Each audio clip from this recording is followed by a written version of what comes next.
I'm not sure what's worse. Finding out your wife's been cheating, or realizing you missed every damn sign along the way. My name's Dave, and I'm 36 years old. My wife, Angela, is 34. We've been married for 8 years and have a 7-year-old son named Jamie.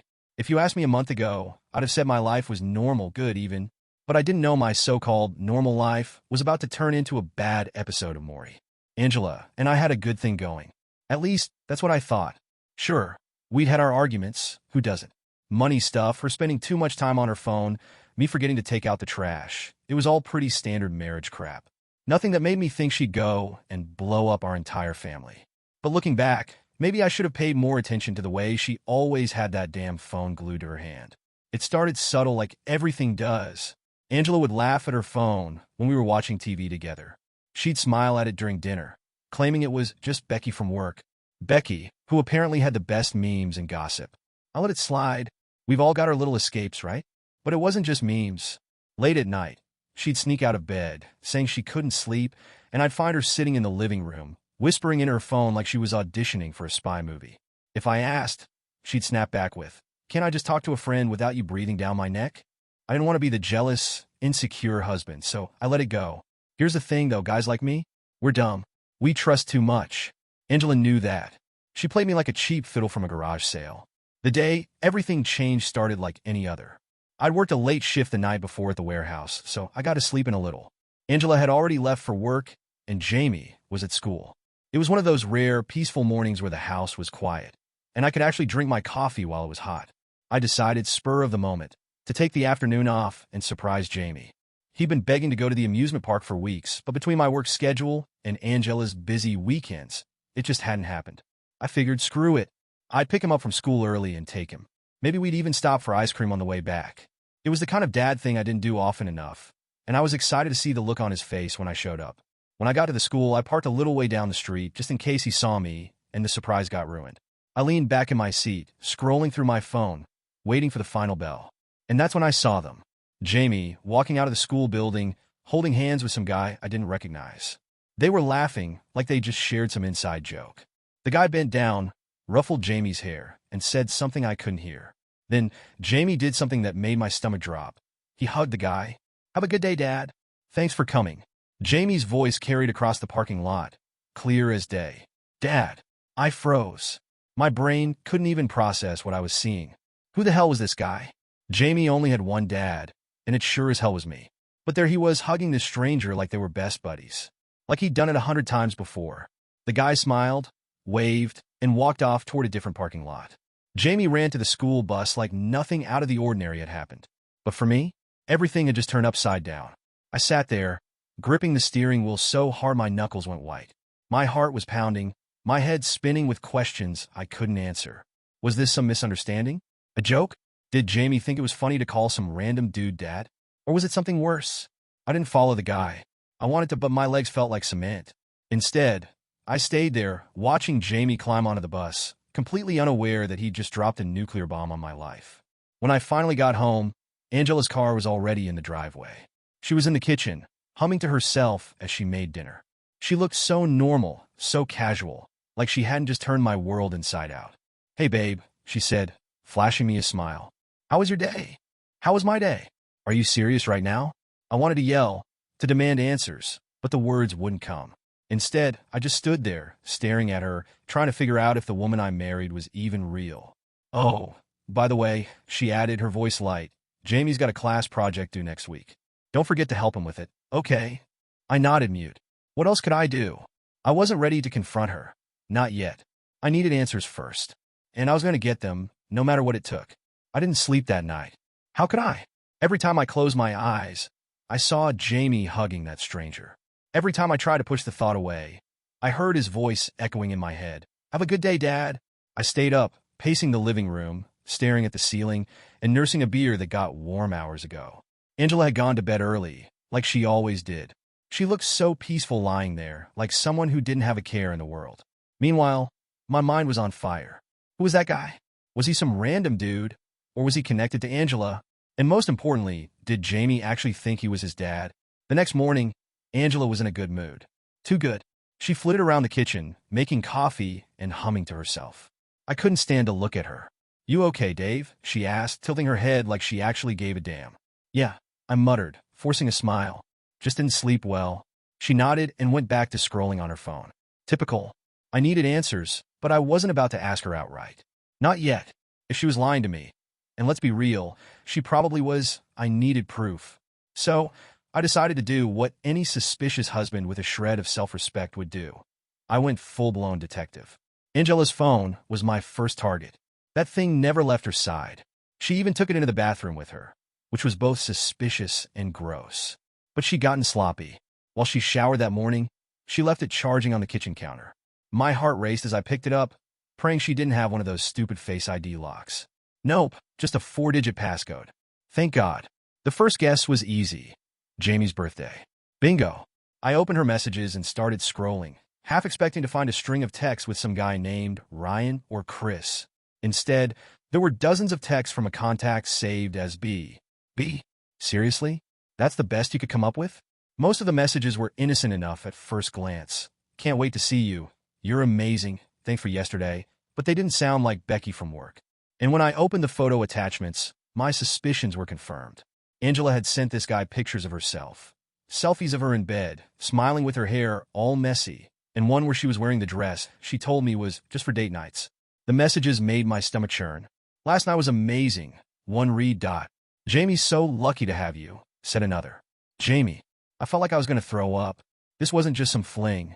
This guy wasn't just her side piece. He was part of Jamie's life.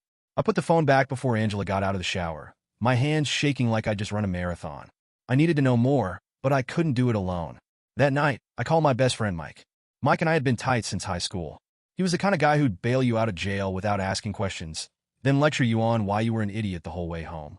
"Dude, you sound like crap," he said when he picked up. "Yeah, well, my life's falling apart, so there's that," I replied, trying to keep my voice steady.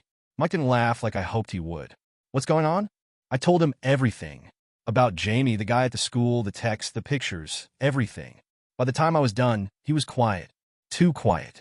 "Mike, man, I don't even know what to say," he finally said. "That's messed up. Like, next level messed up. You know, kidding?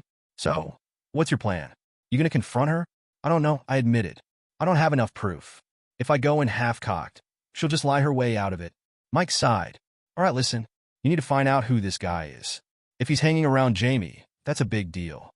You can't just let that slide." He was right. As much as I hated to admit it, I couldn't sit around feeling sorry for myself. I had to do something. The next few days were torture. Every time Angela looked at me, I wondered if she could see through me, if she knew I'd found her messages. Every time Jamie mentioned Mom's friend, I wanted to scream. But I stayed calm, biding my time, waiting for the right moment. I started leaving work early, staking out Jamie's school from a distance. It didn't take long for the mystery guy to show up again.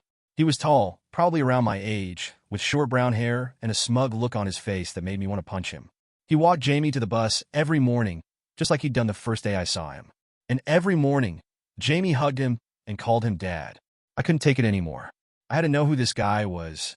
So one afternoon, I followed him. He drove a silver SUV, the kind of car you'd expect a soccer dad to drive. I stayed a few cars back, trying to keep my distance without losing him. He pulled into a coffee shop parking lot and got out, walking inside like he didn't have a care in the world.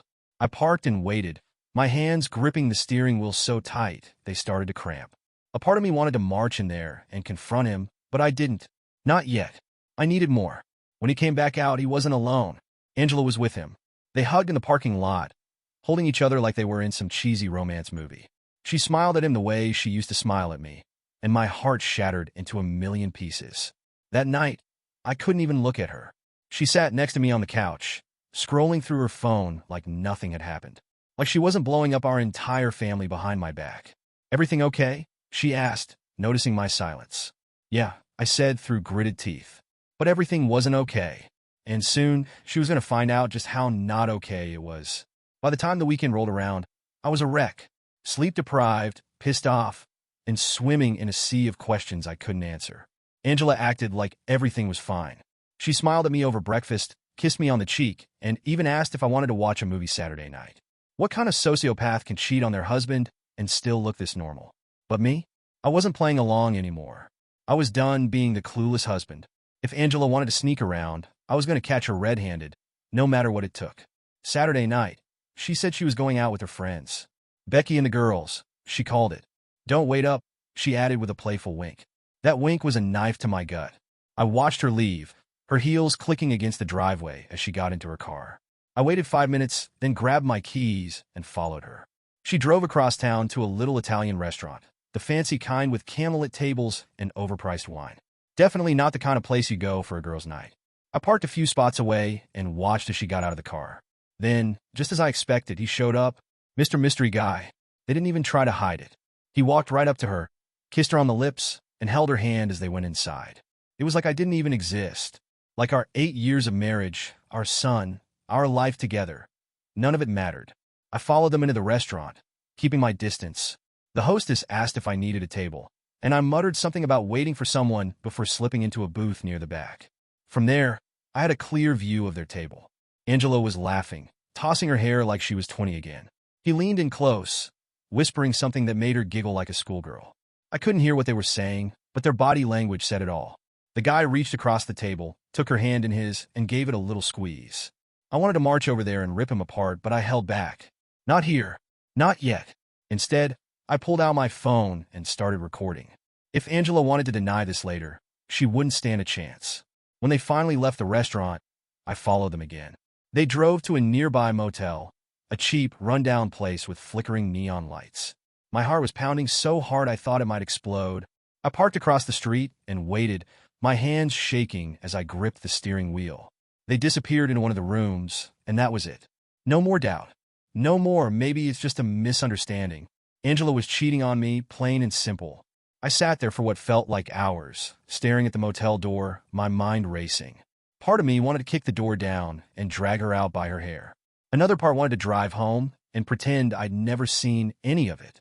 But I couldn't do either. Eventually, I drove home, my chest tight with anger and betrayal. Jamie was asleep in his room, his little face peaceful and oblivious to the chaos brewing in our family.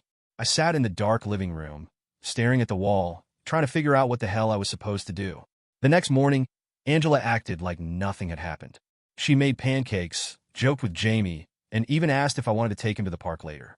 I couldn't stand it. Have fun with Becky last night? I asked, my voice dripping with sarcasm. She froze for half a second, just long enough for me to notice, but then smiled. Yeah, we had a blast. The lie was so smooth, so effortless, it made my blood boil. That's funny, I said, leaning back in my chair. Because I could have sworn I saw you at that Italian place with some guy. Her smile faltered, but she recovered quickly. What are you talking about? You heard me? I stared at her, daring her to deny it. Angela's eyes flicked to Jamie, who was busy drowning his pancakes in syrup. Not now, Dave, she hissed under her breath. Yeah, not now, I shot back. God forbid Jamie finds out his mom's been sneaking around with some random guy. Her face went pale. We'll talk later, she said through gritted teeth. No, I snapped. We'll talk now. Who is he? Angela? How long has this been going on? Jamie looked up confused. What's going on? Nothing, buddy, Angela said quickly. Why don't you go play in your room for a little bit? Jamie hesitated, glancing between us, but eventually shuffled off. As soon as he was out of earshot, Angela turned on me. What the hell is wrong with you? She whispered angrily. You don't talk about this in front of our son. What's wrong with me? I said, my voice rising. What's wrong with you, Angela? You're the one sneaking around behind my back, lying to me, lying to Jamie. She crossed her arms, her expression hardening. You don't understand? Then make me understand. Angela looked away, her jaw tight. For a moment, I thought she wasn't going to say anything. But then she sighed, her shoulders slumping. His name is Brian, she admitted. We've been seeing each other for about 6 months. 6 months? I repeated, my voice cracking. Are you kidding me? I didn't mean for this to happen, she said, her voice trembling. I swear, Dave, I didn't. But you've been so distant lately, and Brian, he listens to me. He makes me feel alive. Alive? I laughed bitterly. What about Jamie? What about our family? Does any of that make you feel alive? She didn't answer. The rest of the day was a blur. Angela tried to justify her actions, blaming me for not being there for her, for working too much. I couldn't believe what I was hearing. By the time she left for work Monday morning, I knew one thing for sure. This wasn't over. Not by a long shot. Monday was like a bad hangover, the kind that doesn't go away no matter how much coffee you drink or or how many showers you take. Angela left for work like everything was fine, but it wasn't. It would never be fine again. I dropped Jamie off at school, barely able to look him in the eye. The guilt was suffocating. He had no idea his mom was out there tearing our family apart. No idea that the man he'd been calling Dad wasn't just some random buddy of Angela's, but someone she'd been sneaking around with for half a year. Part of me wanted to protect him, to shield him from the truth. But the other part, the part that had sat outside a motel, watching my wife disappear with another man, knew he deserved better. When I got home, the silence hit me like a punch to the gut. I'd spent so many mornings in this house, thinking it was a home. But now, every room felt like a lie. The couch where Angela and I had watched movies. The kitchen table where we'd shared meals. Even the bed we slept in, all of it was tainted. I couldn't just sit there. I needed answers. Angela had said the guy's name was Brian, but she hadn't given me much else to work with. Luckily, I didn't need her to. Between social media, Google, and a little bit of elbow grease, it didn't take long to find him. Brian Cooper, 38, divorced, no kids of his own, lived on the other side of town. His Facebook page was public, which made it easy to scroll through his posts and pictures. He looked like the kind of guy who thought he was God's gift to women. Tight polo shirts, cheesy motivational quotes, and a smug smile that made my blood boil. There were pictures of him at baseball games, at the gym, and of course with Angela. They weren't blatant. No romantic captions or hand-holding. Just little things like the way they stood too close in group photos, or the way she laughed at his comments. The worst part? There were pictures of him with Jamie. One of them was at the park, Jamie on Brian's shoulders, grinning from ear to ear. The caption read, "Great day with this little guy. Little guy. My son." By the time Angela came home that evening, I was ready to explode. She walked through the door with her usual fake smile, but it disappeared the second she saw my face. "What's wrong now?" she asked, her tone defensive. "What's wrong?" I said, my voice shaking. "Are you seriously asking me that?" She rolled her eyes. "Dave, I don't want to do this right now." "Well, too bad," I snapped. "Because we're doing this. I want to know how long you've been letting that guy play dad to my son." Angela froze, her eyes widening. "What are you talking about?" "Don't play dumb with me," I said, pulling out my phone. I shoved it in her face, showing her the picture of Brian and Jamie at the park. "This? What the hell is this?" She swallowed hard, her hands trembling as she reached for the phone. "I can explain." "Yeah? Then start talking." Angela sat down at the kitchen table, her head in her hands. For a moment, she didn't say anything. Then, in a small voice, she said, "I didn't mean for it to happen." "Stop saying that." I shouted. "You didn't mean for it to happen? You've been lying to me for months, Angela. Months. You let Jamie call this guy dad. You let him into our son's life, like I don't even exist." Tears streamed down her face, but I didn't care. I wasn't going to let her play the victim. "You don't understand," she sobbed. "Brian is good with Jamie. He's there for him in a way you haven't been." Her words hit me like a slap. "What the hell is that supposed to mean?" "You're always working, Dave," she said, her voice breaking. "You're always tired or stressed. And Jamie, he needs more. He needs someone who—" "Stop," I said, cutting her off. "Just stop. Don't you dare try to blame this on me."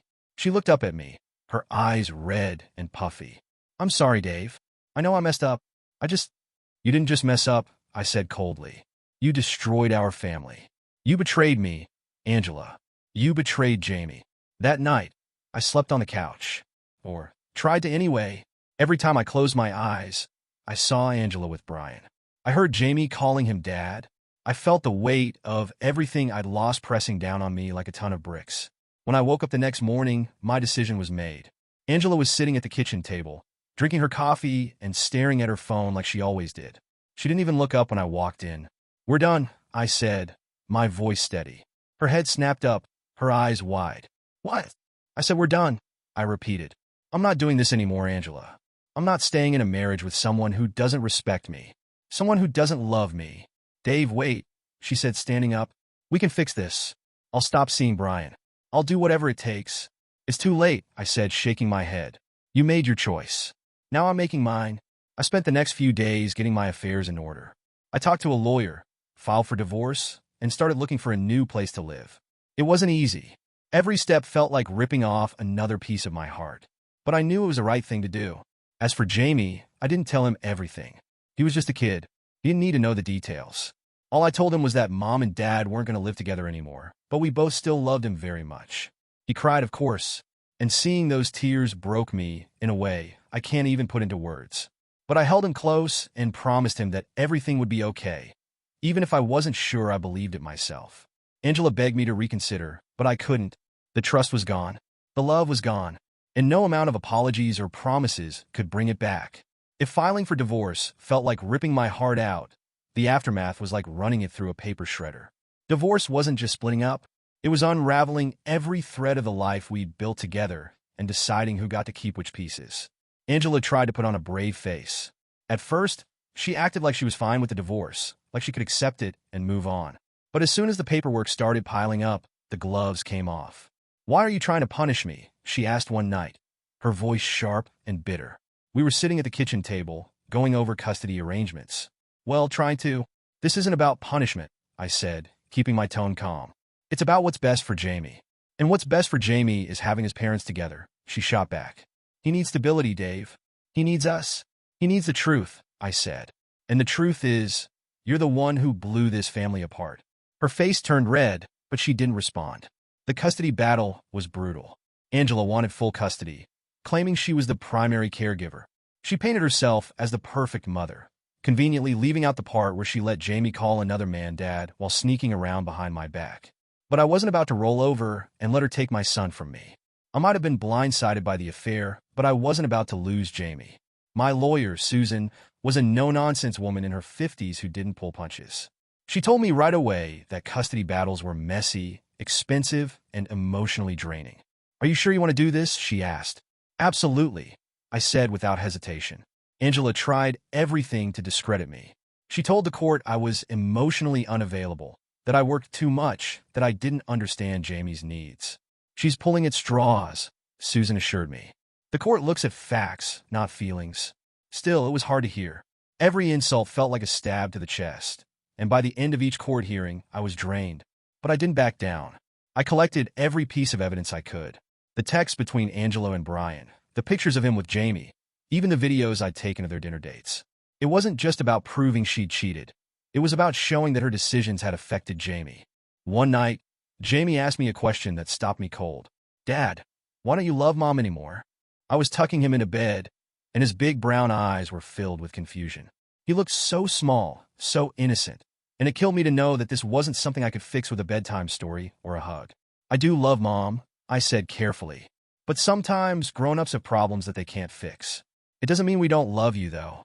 That will never change." He nodded slowly, but I could tell he didn't really understand. How could he? He was just a kid. The next court hearing was a turning point. Susan presented the evidence, laying everything out for the judge to see. Angela's lawyer tried to spin it, claiming the affair was irrelevant to her parenting abilities. But the judge didn't seem convinced. "Mr. Sullivan," the judge said, turning to me, "you're seeking joint custody. Can you explain why you believe this is in Jamie's best interest?" I stood, my palms sweating. "Jamie needs both of his parents," I said, my voice steady. "He needs his mom, and he needs his dad. But he also needs honesty, stability, and a home where he feels safe. I want to be there for him, not just on weekends, but every day. I want to help him with his homework, take him to baseball practice, and be the kind of dad he can count on." When I sat down, I caught a glimpse of Angela's face. She looked stunned, maybe even a little guilty. The judge ruled in my favor, granting joint custody. It wasn't perfect, but it was a victory. I would still get to be a part of Jamie's life, and that was all that mattered. Angela wasn't happy, but she didn't have much choice. She signed the papers, and just like that, our marriage was officially over. The first few months after the divorce were hard.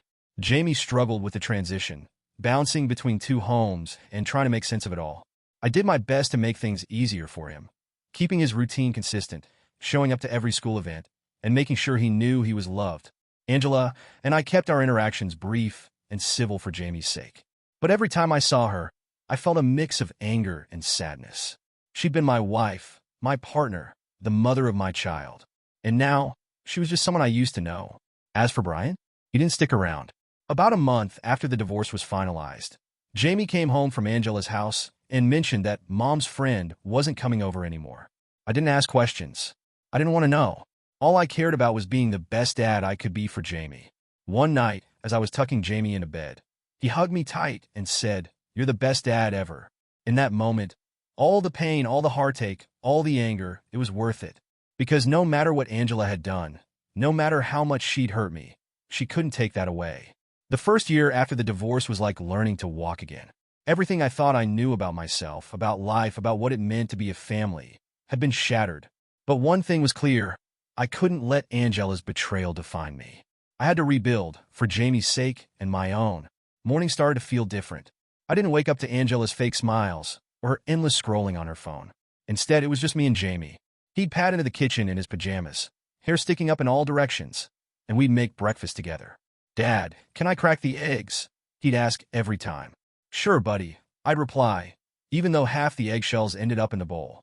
Those moments became the highlight of my day. They reminded me that no matter how much had gone wrong, I still had something real, my relationship with my son. Work was another challenge. After years of putting in overtime to provide for the family, I realized I'd been missing out on so much. I'd been so focused on paying bills and building a future that I'd forgotten to enjoy the present. So, I made a change. I talked to my boss and scaled back my hours. I still worked hard, but I made sure to clock out on time and be there for Jamie. Whether it was helping him with his homework, coaching his little league team, or just playing video games together, I was determined to make every moment count. Angela, on the other hand, was struggling. The shiny newness of her relationship with Brian had worn off quickly. Turns out, he wasn't as committed as she'd thought. Jamie mentioned once that Brian had moved away, and Angela didn't talk about him after that. She tried to be more involved in Jamie's life, but the cracks were starting to show. He'd come back from her house some weekends looking sad, and when I asked him what was wrong, he'd just shrug and say, "Mom's tired." I didn't pry. As much as I resented her for what she'd done, I didn't want Jamie to think he had to pick sides. I just focused on making our time together the best it could be. One day, Jamie came home with a school project, all about my family. It was a big poster board filled with pictures, drawings, and little paragraphs about his parents, his favorite memories, and what family meant to him. He'd written, "My dad is my hero because he always takes care of me and makes me laugh." I read those words over and over, tears stinging my eyes. For so long, I'd felt like a failure, like I hadn't done enough to keep my family together. But in that moment, I realized something. I wasn't a failure. I was Jamie's dad, and that was enough. A few months later, I started going to a support group for single parents. It wasn't something I ever thought I'd do, but I figured it couldn't hurt to meet people who understood what I was going through. At first, I just listened. The stories were a mix of heartbreak and hope. People trying to move on, to rebuild, to create new lives for themselves and their kids. Eventually, I started sharing my own story. It wasn't easy, talking about Angela's betrayal and the custody battle, but it felt good to get it out. And as I talked, I realized I wasn't alone. That's where I met Lauren. She was a single mom with a 6-year-old daughter named Ava. She'd been through her own hell. Her ex had walked out on her and their daughter when Ava was just a baby. Lauren had this quiet strength about her, like she'd been knocked down 100 times but always got back up. We started talking after the meetings, sharing stories about our kids and our lives. At first, it was just friendship, but as time went on, it turned into something more. Jamie and Ava hit it off immediately. They played together for hours, laughing and running around like they'd known each other forever. Watching them, I felt something I hadn't felt in a long time. Hope. Lauren was different from Angela. She didn't play games or keep secrets. She was honest, kind, and understanding. She didn't try to replace what I'd lost. She just made room for something new. One night, after the kids had gone to bed, Lauren and I sat on the couch, talking about everything and nothing. "Do you ever think about the future?" she asked, her voice soft. "All the time," I said. "It used to scare me, not knowing what was ahead. But now, I think it's something to look forward to." She smiled. And for the first time in years, I felt like maybe, just maybe, I was finally moving on. Life wasn't perfect. It never would be. There were still tough days, still moments when the weight of everything felt like too much. But I was learning to let go of the past and focus on the present. Angela and I kept things civil for Jamie's sake, and over time, the anger faded. I didn't forgive her, not entirely, but I stopped letting her choices control my life. Jamie thrived. He had 2 parents who loved him, even if they weren't together, and a new extended family with Lauren and Ava. And me? I learned that sometimes the worst things in life can lead to the best new beginnings. What about you? Do you believe in second chances after betrayal? Or do you think some lines can't be crossed? Share your thoughts in the comments below, and don't forget to like, subscribe, and share this story if it resonated with you. Thank you for sticking with me through this journey. Until next time, take care and treasure the people who truly matter.